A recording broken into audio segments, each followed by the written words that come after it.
তুমি বন্ধুত্ব থেকেই তো প্রেম শুরু হয়, তাই না? তোমার নিজের মধ্যে কি কোনো কন্ট্রোল নেই? তুমি নিজেকে কন্ট্রোল করতে পারবে না? আমি তো আমার নিজেকে কন্ট্রোল করতে পারবো। তুমি যদি আমার প্রেম করে দাও।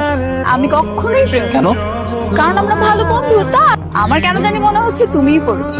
পড়লে পড়ছি তো কি হয়েছে? এমনটা ভাব তুমি মনে হয় পড়ো নাই, তুমিও তো প্রেমে পড়ছো। হ্যাঁ পড়েছি, তো কি করবো? চলো বাসায় জানাই। এখন যদি বাসায় জানাই কি হবে তুমি জানো? মাইর খাইতে হবে। হ্যাঁ তা ঠিক।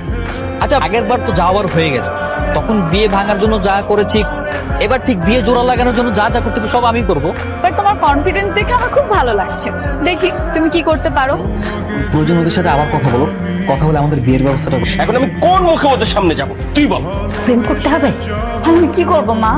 এসব ভুলে যা, তোর বাবা অন্য একটা ছেলের সাথে কথা বলতেছে, তোকে তাকে বিয়ে করতে হবে। আর একটা কথাও তুই বলবি না। হ্যালো? কেন কি হয়েছে? বাবা তো আমার বিয়ে ঠিক করেছে অন্য একটা নতুন ছেলের সাথে। কি বলছো তুমি? আমার তো চেষ্টার কোনো কিছুই তুমি দেখেনি।